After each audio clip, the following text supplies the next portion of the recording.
to my channel. ഏവർക്കും എൻ്റെ ചാനലിലേക്ക് സ്വാഗതം. So today it is very happy for me since many of the professionals have started doing HCPC registration, and I came to know that they got inspired from my video for doing HCPC registration, and so something it is very happy or a proud or a delight moment for me. Along with that, radiographers professionals, few of them have qualified NHS interview. So I have prepared a demo or a mock trial interview of the question and the answers. Video also I have prepared. So for some sort it also helped them for qualifying NHS interview. So it is a very happy or a delight moment for me. So those who have not yet watched, I put the link of those videos in my description box. Means how to fill up the HCPC registration form, what all documents are needed, and two videos I have prepared as a mock trial for NHS interview. Those two link also I'll be putting in my description box. For today's session, we will be continuing the class of MRI, that is the physics of MRI. In the previous session, we have just started up with the basics of MRI. Those who have not watched that class or that video, have a watch to that video, I'll be putting the link of that video also in my description box along with the email address as well as the WhatsApp number in my description box. So that if you want any of this session or if you want any of the question paper have to be discussed, you can just mail me or WhatsApp me, or you can contact me through Messenger. Since I have a Facebook page as same as my name, that is Parvati Tejas, many of them have contacted me even through Messenger. So you can do likewise also. Whatever it is, if you have any queries, I'll be responding to all your queries. So those friends who have not yet subscribed, please like, share, subscribe and share among your friends, colleagues, and please enable the bell icon too so that you will receive the notifications of all the videos I am uploading. അപ്പോൾ പിന്നെ തുടങ്ങാം അല്ലേ, ഇന്നത്തെ class തുടങ്ങാം അല്ലേ.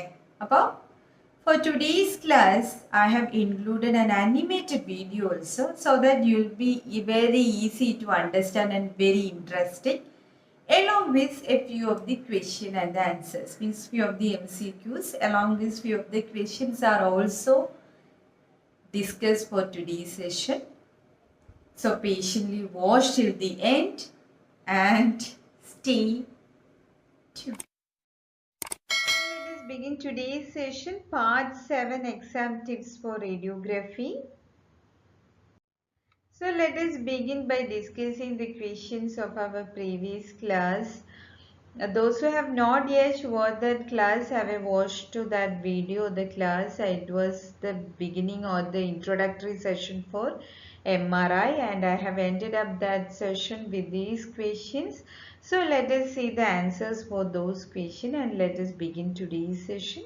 So the first question is, name the contrast used in MRI. It is gadolinium.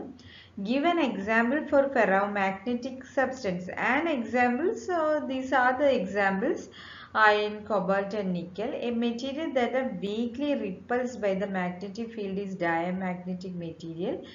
SI unit for magnetic field strength is Tesla. 1 Tesla is equal to 10,000 Gauss, and which is the name the basic principle of MRI. It is NMR, means nuclear magnetic resonance. Then lambda frequency is equal to dash into strength of magnetic field was the question. The answer is gyromagnetic ratio. MRI principle deals with which particle? It is proton. In the case of hydrogen, the proton precessional frequency for 3 Tesla is 127.74 megahertz. The wobble of hydrogen proton exposed to large magnetic field is called precession. The susceptibility is negative for materials that are diamagnetic substances.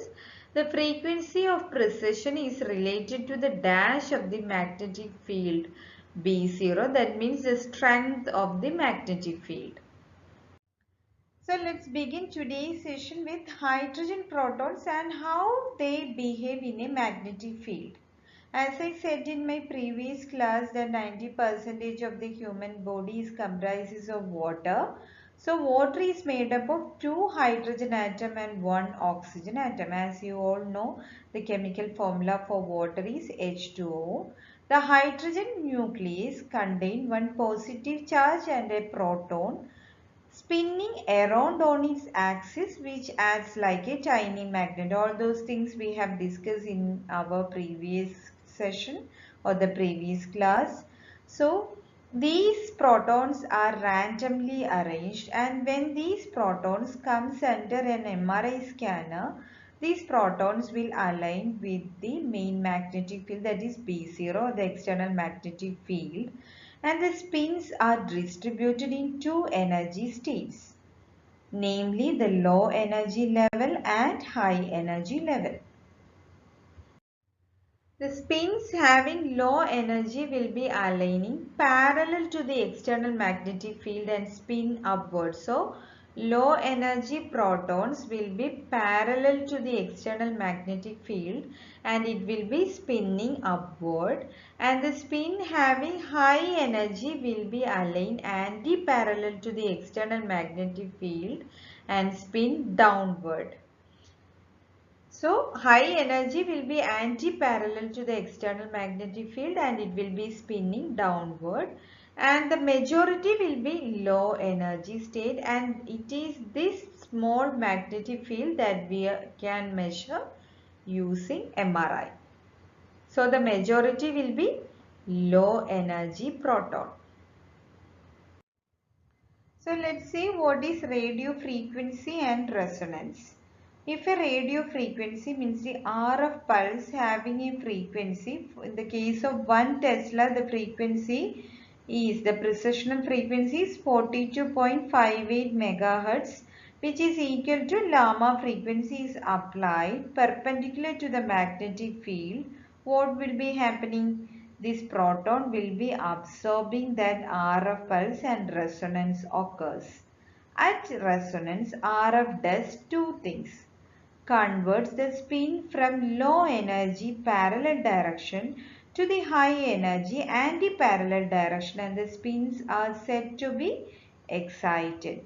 As I said in the previous slide that most of the protons will be in the low energy state.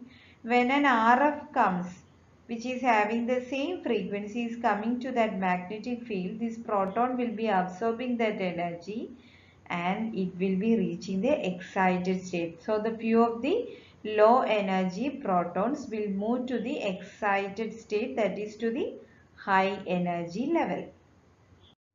The second thing happening is that the resonance pulls the proton and make them in phase but still continue the precession.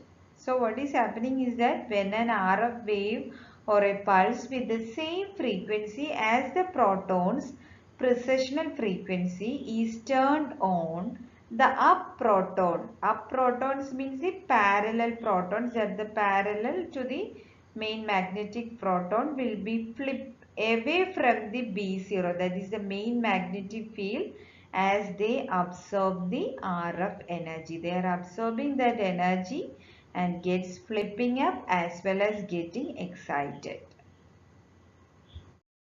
Now let's watch this video to make it more clear. See here, you can see the randomly arranged protons and its net magnetic moment is 0, and these protons will be aligning in randomly, and when it comes under the magnetic field, since the magnet is having a north and south pole, these protons will be aligning, as I said before, parallel as well as anti-parallel.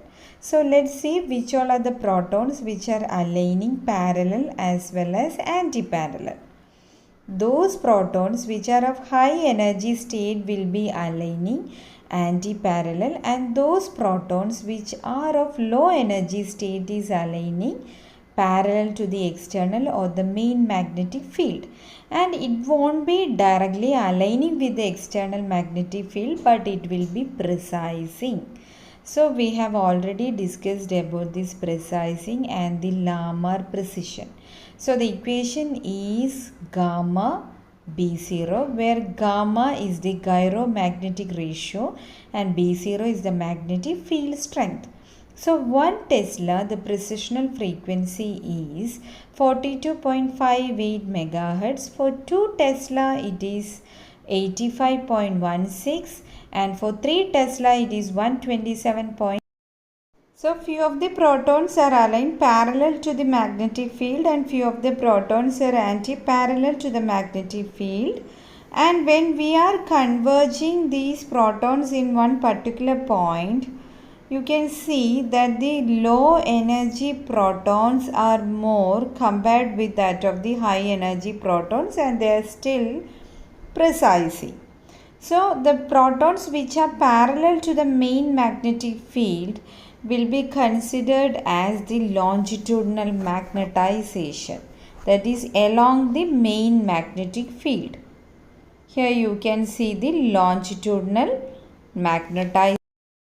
Assume this as 1 Tesla a magnet and it is having a precessional frequency is 42.58 megahertz, and when we are applying an RF of approximately equal to that of Lamarr frequency, let's see what's happening. The few of the protons will get excited to the high energy state, and it is 50. At that time itself the longitudinal magnetization is lost. You can see the net magnetization is now 0, and when the RF is given, what the second happening is resonance, that is coming under nuclear magnetic resonance. It is known as nuclear magnetic resonance, and here the longitudinal magnetization is lost and it got flipped to the transverse magnetization to 90 degree, and still the protons will be precising in the transverse magnetization. Again, let us see a few of the MCQs. The first question is, what is Siemens splitting? Option A, the formation of energy existence as a result of the quantization of angular momentum in the presence of an external magnetic field. Option B is the transition between the spin up and spin down states of nuclear spins in the presence of an external magnetic field, magnetic resonance imaging and maximum radiology imaging. The answer is option B. The transition between the spin up and the spin down states of nuclear spins in the presence of an external magnetic field is called Siemens splitting.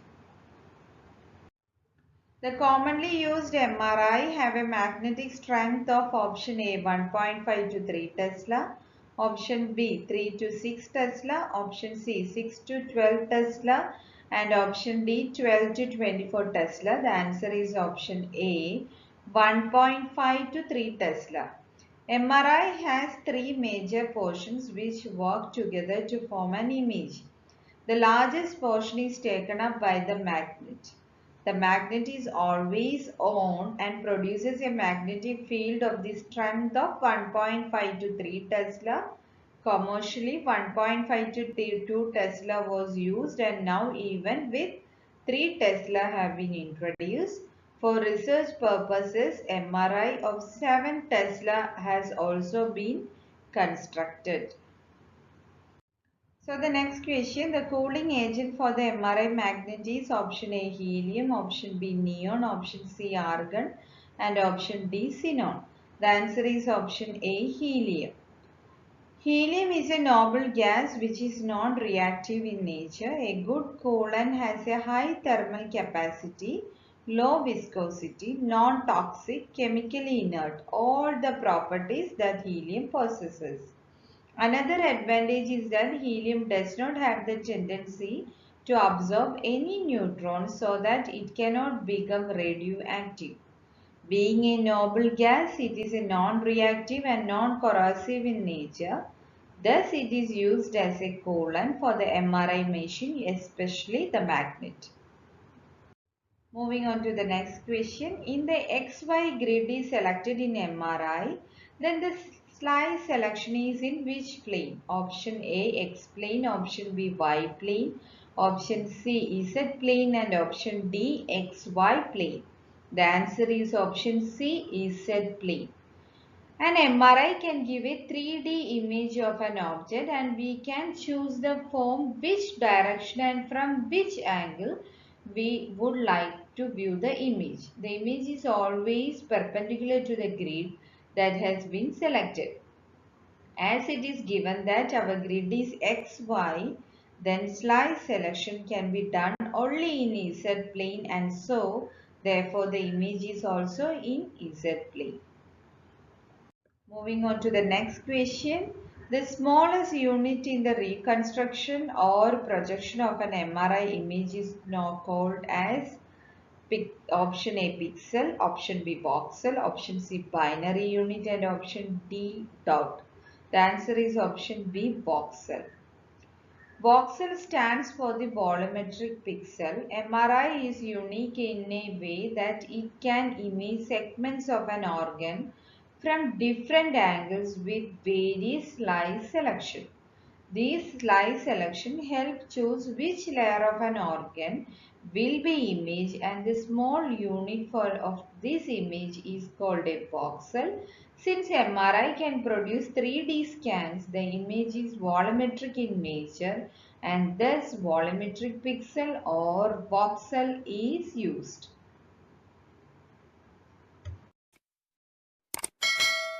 Hope you all are happy with today's session. I think the animated video have given you a clear picture or a clear idea of energy separation happening in MRI.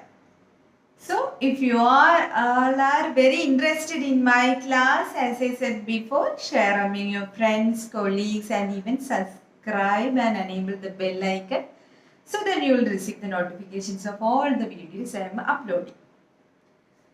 With that, I am coming to the end of today's session. So patiently wait for my next update. Until then, stay safe and stay healthy and stay